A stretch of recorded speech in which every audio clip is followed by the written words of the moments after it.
Ads లేకుండా latest episodes చూడండి. ఆద్య రాకముందు మన రామలక్ష్మి ఎలా ఉండేది, ఇప్పుడెలా ఉంటుంది? ఇంటి దగ్గర తలదించితే కాలేజీ దగ్గర తలెత్తేది. ఇప్పుడు మనం తలదించుకునే పరిస్థితిని ఇంటిదాకా తీసుకొచ్చింది. బావగారు, ఆద్య విషయంలో మీరు ఒక నిర్ణయం తీసుకోకపోతే ఇంట్లో జరగకూడని దారుణాలు జరిగిపోతాయి. అత్తయ్య గారు మొన్నే చాలా బాధపడ్డారు. ఈ ఇంట్లో రోజుకో సమస్య వస్తోంది, ఈ ఇల్లు చిన్నాభిన్నం అవుతోంది అని. ఇప్పుడు ఆద్య వల్ల అదే జరగబోతుంది అనిపిస్తుంది.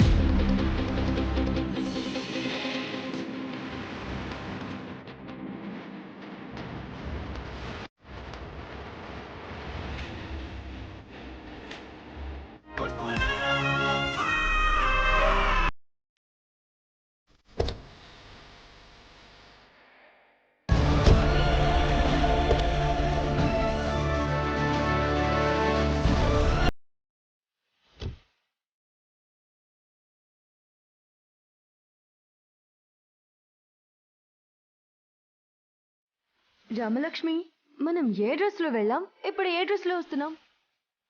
బలవంతంగా ఈ సారీ కట్టేశారు. అది కూడా నీకోసమే ఒప్పుకున్నాను, లేదంటే అస్సలు ఒప్పుకునేదాన్నే కాదు. అయినా అందరూ ఇంట గెలిచి వీధి గెలవమంటారు. మనం కాలేజ్లో గెలిచినా ఇంట్లో మాత్రం గెలవలేకపోతున్నాం. ఏదేమైనా నువ్వు ఈరోజు ప్రైజ్ గెలుచుకున్నందుకు నాకు చాలా ఆనందంగా ఉంది. అందరూ నిన్ను పొగుడుతుంటే చాలా హ్యాపీ అనిపించింది. ఇప్పటికే ఆలస్యమైంది, లోపలికి వెళ్దాం పద.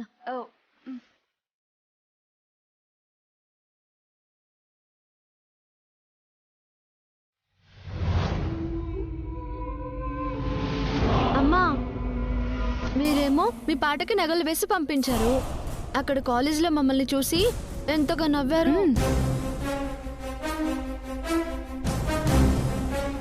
తీద్దామంటే తీయలేకపోయాం. పైగా బంగారు నగలు. ఉండమ్మా, చెప్తున్నాను కదా. పోయిన దగ్గర నుంచి వచ్చేదాకా అందరూ కలిసి నన్ను బంగారు బొమ్మ అని, ఆద్యని బుట్ట బొమ్మ అని ఆట పట్టించారు. అయ్యో, అవునా రామలక్ష్మి? అలా చేశారా? అవును పిన్ని, చేశారా ఏంటి? వాళ్ళు చేసిన అల్లరికి తలనొప్పి వచ్చేసింది. ముసలమ్మల్ల ఈ చీరలేంటి, పేరెంటానికి వెళ్ళినట్టుగా ఈ నగలేంటని ఒక్కటే గొడవ. అలా అన్నప్పుడు తమరేం చేశారో? మామూలుగా అయితే నువ్వు ఊరుకోవు కదా. నేను మరీ అంత పెద్ద రౌడీని కాదు. ప్రతి చిన్న విషయాన్ని పెద్దది చేసి గొడవ చేయడానికి. వాళ్ళు ఎంత అల్లరి చేసినా మా పని మేం చూసుకొని ఇంటికి వచ్చేసాం కదా రామలక్ష్మి? అంతే జరిగిందా? ఇంకేం జరగలేదా? అంతేనానమ్మా, కానీ ప్రోగ్రామ్ మాత్రం బాగా జరిగింది. నేను ఆద్య ఆ ప్రోగ్రామ్ అలా చూస్తూ ఉండిపోయాం కదా ఆద్య? మీరు కూడా పాల్గొనలేకపోయారా? పాల్గొనడానికి నాకే వచ్చినానమ్మా. అయినా ఆద్యకి అలాంటివి ఇష్టమే ఉండదు కదా. కదా ఆద్య? అబద్ధాలు చెప్పడం నువ్వు కూడా నేర్చుకున్నావా రామలక్ష్మి?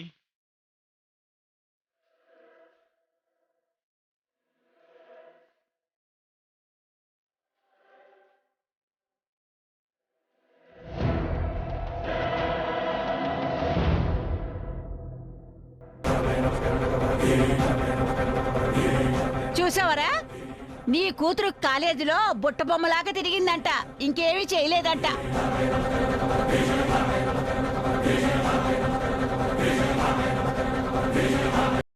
అమ్మా, ఇంకా ఎందుకు దాస్తావు? నిజాలేంటో వాళ్ళ నోటి నుంచే వాళ్ళనే చెప్పని. కాలేజీలో ఏం జరిగింది? మీరిప్పుడు చెప్పింది మాత్రమే చేశారా? ఇంకేం చేయలేదా?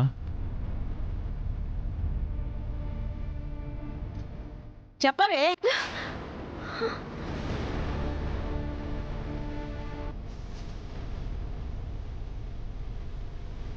నేను బ్యూటీ కాంపిటీషన్లో డాన్స్ కాంపిటీషన్లో పాల్గొన్నాను.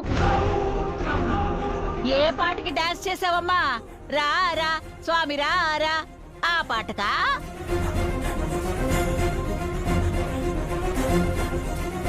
మరి ఏ పాటకి? నాటు నాటు పాటకి.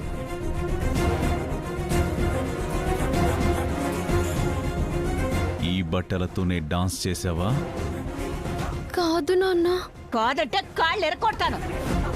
ఎవరో ఏదో చెప్పారని ఆ దిక్కుమాల బట్టలు వేసుకుని డాన్సులు చేస్తావా? డాన్సులు, పైగా అబద్ధాలు ఒకటి. ఏం చేయలేదు, చూస్తూ కూర్చున్నామని. ఎందుకు చెప్పదమ్మా? చెప్పించేవాళ్లు పక్కనే ఉన్నారు కదా. మొన్నటిదాకా నోరెత్తడానికే భయపడేది ఇది నోరు తెరిచి ఎదురు మాట్లాడడం నేర్పించింది.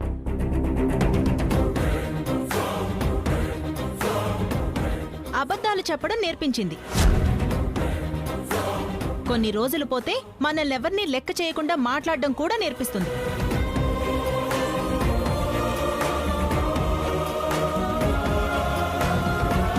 అంతే కదా వదినా, అదంతా చేసే సావాసం వల్ల వస్తుంది. మంచి సావాసం చేస్తే మంచి బుద్ధులు వస్తాయి, చెడు సావాసం చేస్తే చెడు బుద్ధులు వస్తాయి.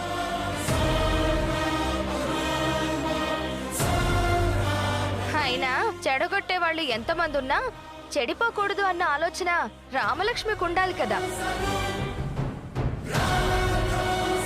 ఈ విషయం పోయి రామలక్ష్మి వాళ్ళ అత్తకే తెలిసింది. ఫోన్లో కాబట్టి మాటలతో వదిలేసింది. రేపొద్దున్నే ఇంటికొస్తే ఎంత పెద్ద గొడవ చేస్తుందో ఏంటో. గొడవ కాదు పార్వతి, ఏకంగా పెళ్ళే వద్దనుకుని వెళ్ళిపోతుంది. మీరేం మాట్లాడుతున్నారో మీకైనా అర్థమవుతుందా?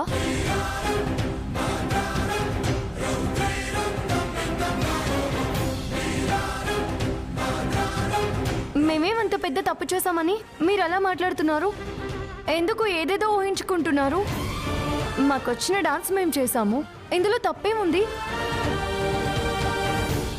భరతనాట్యాన్నే డాన్స్ అంటారా? దీన్ని డాన్స్ అనరా?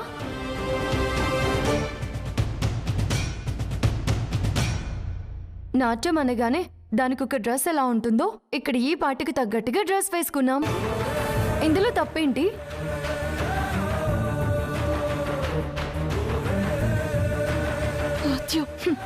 తను బ్యూటీ కాంపిటీషన్లో ఫస్ట్ ప్రైజ్ సంపాదించింది. డాన్సులు చేస్తున్నారు అని చెప్పిన ఆవిడ ఫస్ట్ ప్రైజ్ వచ్చింది అని ఎందుకు చెప్పలేదు?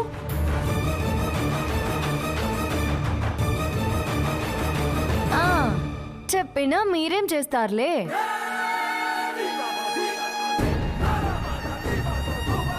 ఏ ఇంట్లో అయినా ఒక ఆడపిల్ల ఏ విషయంలోనైనా విజయం సాధిస్తే ఆ రోజు ఆ ఇల్లంతా పండుగ చేసుకుంటారు. ఆ అమ్మాయిని ప్రోత్సహిస్తారు. కానీ మీరు ప్రోత్సహించకపోగా మాటలతో పోట్లు పొడుస్తున్నారు. నార్మల్ పిచ్చి పిచ్చిగా మాట్లాడుకో. అది చెడిపోయిందే నీ వల్ల. నువ్వే దాన్ని చెడగొట్టావు. నువ్వు వచ్చిన తర్వాతే దానిలో ఎంత మార్పు వచ్చింది. ఆ మార్పు వల్లే ఇంట్లో ఇన్ని గొడవలు జరుగుతున్నాయి. తనలో వచ్చిన మార్పు మంచి విషయాల్లో వచ్చింది. తనని తాను నేర్చుకోవడంలో వచ్చింది.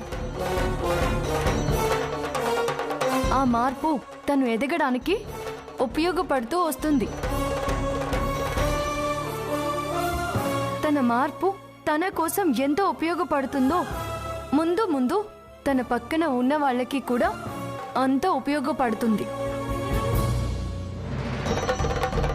కానీ మీకు మాత్రం ఆ మార్పు తప్పుగానే కనిపిస్తుంది. ఇదేనా ఆడపిల్లకి మీరు ఇచ్చే స్వేచ్ఛ, స్వతంత్రం? ఎంతసేపు తనని వంటింటి కుందేల్ని చేయాలనే కదా చూస్తున్నారు. మీ దృష్టిలో ఆడదంటే ఎక్కువగా నవ్వకూడదు, ఎక్కువగా మాట్లాడకూడదు, చెప్పింది చేయాలి, అంతే కదా?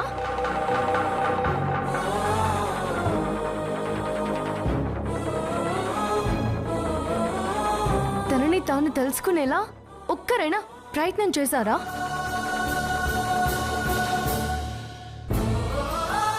అంటే మేమలా పెరగలేదా? మాకేం తెలీదా? మేమేం నేర్చుకోలేదా? ఏది ఎప్పుడు నేర్చుకోవాలో అప్పుడే నేర్చుకోవాలి. ఏది ఎలా మాట్లాడాలో ఎప్పుడు మాట్లాడాలో అప్పుడే మాట్లాడాలి.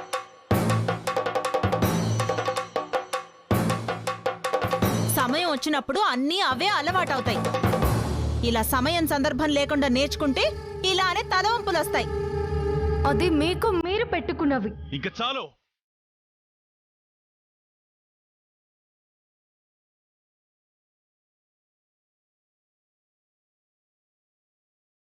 ఈ ఇల్లు కొన్ని కట్టుబాట్లతో నిండి ఉంది. ఈ కట్టుబాట్లు, ఈ విధానాలు ఎవరివో తెలుసా? మా మామయ్య గారు రాఘవయ్య గారి పెంపకానిది. ఎదుటి వాళ్ళని ఎలా గౌరవించాలి, ఎదుటి వాళ్లతో ఎలా మాట్లాడాలి, ఎదుటి వాళ్ళకి ఎలా మర్యాద ఇవ్వాలి అని నేనాయన దగ్గరే నేర్చుకున్నాను. నేను నేర్చుకున్నదంతా ఈ ఇంట్లో వాళ్ళకి నేర్పిస్తున్నాను.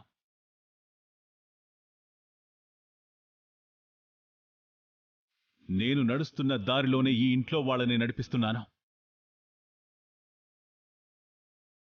ఆ మామయ్య ఎవరో తెలుసా? మీ తాత.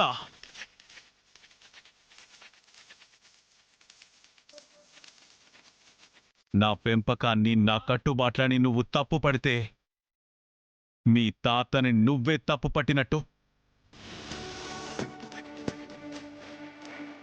అయినా పెంపకాల గురించి, గౌరవాల గురించి నువ్వు చెప్పే స్థాయిలో ఈ ఇల్లు లేదు. సగం సగం డ్రస్సులు వేసుకుని రోడ్డు మీద తిరిగితేనే ఆడపిల్ల ఆనందంగా ఉన్నట్టు కాదు. అది నువ్వు పెరిగి చూసొచ్చిన ఆ అమెరికా పైత్యం.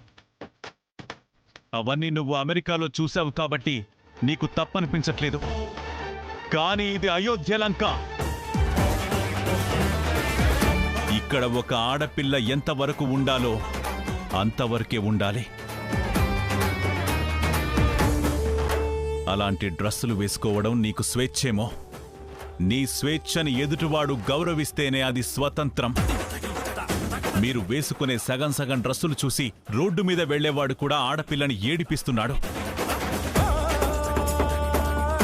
ఒక మనిషి తప్పు చేయడం ఎంత తప్పో, ఎంత నేరమో, ఆ తప్పుని ప్రేరేపించడం అంతకంటే పెద్ద నేరం.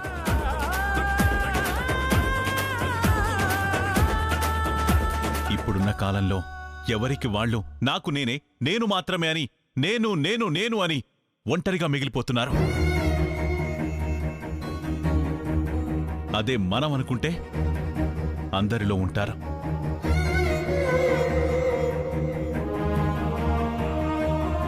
మన అజ్ఞానం గురించి తెలుసుకోవడమే నిజమైన జ్ఞానం. కానీ నువ్వెప్పుడూ తెలుసుకునే ప్రయత్నమే చేయలేదు. అజ్ఞానంలో ఉండి నీకు తెలిసింది నువ్వనుకున్నదే నిజమని నమ్ముతున్నావు.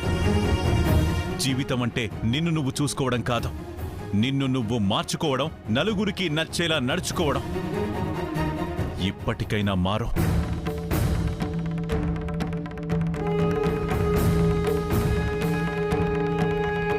ఒరే, అది మారదురా. అలా అయితే ఎప్పుడో మారేది. దాని దారి వేరు, మన దారి వేరు. రెండు ధృవాలు ఎప్పుడూ కలవవురా. అందుకే దాని ఇంట్లో నుంచి పంపించేయి.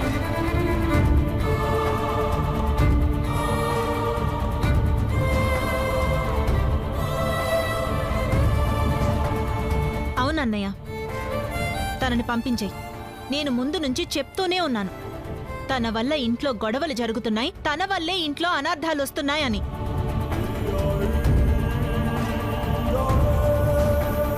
ఇప్పుడు కూడా ఆలస్యం చేస్తే ఇంకేదైనా జరగచ్చన్నయ్య. ఆద్య, కనీసం నాకైనా చెప్పాల్సింది కదా. ఇప్పుడు చూడు ఎన్ని మాటలు పడాల్సి వస్తుందో. ఇప్పుడని ఏం లాభం అక్క? అదేదో ముందే నచ్చజెప్పుంటే, ముందే తనని ఇంట్లో నుంచి పంపించేస్తుంటే పరిస్థితి ఇంతదాకా వచ్చుండేది కాదు కదా. పార్వతి, తను ఈ ఇంట్లో ఉండాలో ఉండకూడదో మా అన్నయ్య నిర్ణయం తీసుకుంటాడు. మధ్యలో నువ్వు కలగ చేసుకోకు. ఎందుకు కలుగ చేసుకోకూడదురా? తన ఇంట్లో ఉండటం ఎవరికీ ఇష్టం లేదు. చెప్తే తప్పేంటి?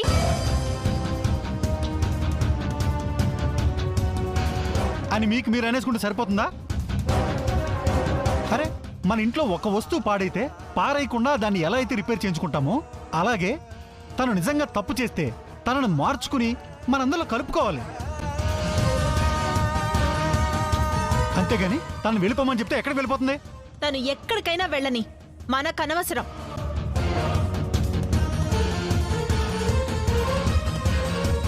అన్నయ్య, ముందు తనని ఇంట్లో నుంచి పంపించేయ్. ఈ ఇంట్లో నుంచి తను వెళ్తే ఈ ఇంటికి పట్టిన దరిద్రం వదిలిపోతుంది.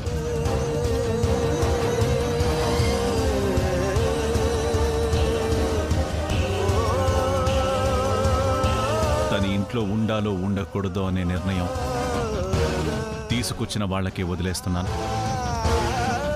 కానీ ఈ ఇంట్లో ఉంటే మాత్రం తను రామలక్ష్మి ఇద్దరూ ఒకే కాలేజీకి వెళ్ళడానికి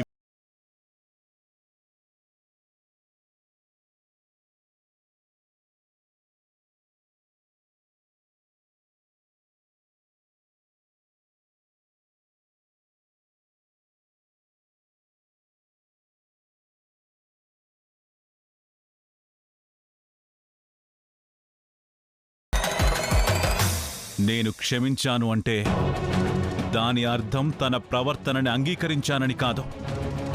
ఆ ప్రవర్తనని మార్చుకొని జీవితంలో ముందుకెళ్తుందని, ఇకపై ఎలాంటి సమస్యలు తీసుకురాకూడదని. కాలమా కాలమా కన్నీటి కథలు నీకిష్టమా?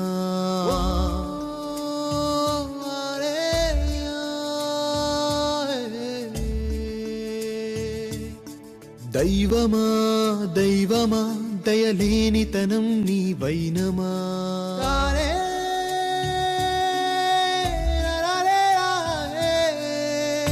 చూస్తూనే కూర్చుంటావా రాయిలాలయానా? మసలటం మానేసావా మనిషిగా కలియుగానా? ఏ పాపం ఎరుగని గుండెకు నరకమా జీవితానా? మంచిని ప్రేమించిన ఈ కథ చితిమంటగా మిగిలేనా? కాలమా కాలమా కన్నీటి కథలు నీకిష్టమా?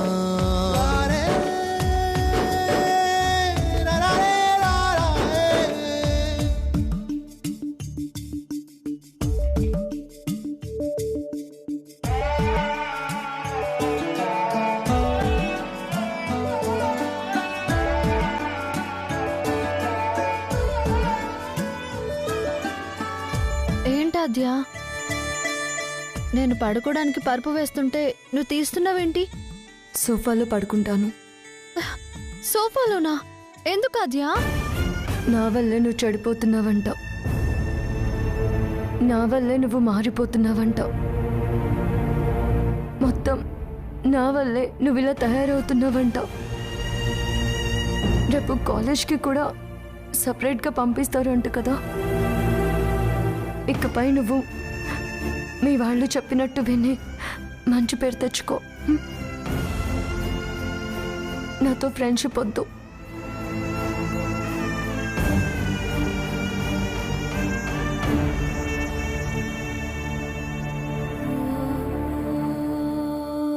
అదేంటి ఆద్య అలా అంటున్నావు? నువ్వు వచ్చాకే నాలో ఎంత మార్పు వచ్చిందో నీకు తెలుసు కదా. తప్పుగా వాళ్ళు అర్థం చేసుకోవచ్చు, కానీ నేనేంటో నీకు తెలుసు కదా. నీ వల్లే నేను ధైర్యంగా మాట్లాడడం నేర్చుకుంటున్నాను. నాలో వచ్చిన ప్రతి మార్పు అది నా మంచి కోసమే ఆద్య. నువ్వు నాకు చాలా నేర్పించావు. ఇన్ని రోజులు నాకు తోడుగా ఉండి ఇప్పుడు దూరంగా ఉంటానంటే నాకు చాలా బాధేస్తుంది ఆద్య. నువ్వు నేను ఎప్పటికీ కలిసే ఉండాలి. అమ్మని అడగాల ఇసుమంత ప్రేమ కోసం, కమ్మగా పొగడాల సంత మమత కోసం నది ఆగుతుందా ప్రళయానికి తల వంచుతుందా విధిరాతకి అదెలా కుదురుతుంది? మనమిద్దరం కలిసి కాలేజ్కి వెళ్ళడం కుదరదు అన్నప్పుడు మనమిద్దరం ఎలా కలిసి ఉంటాం?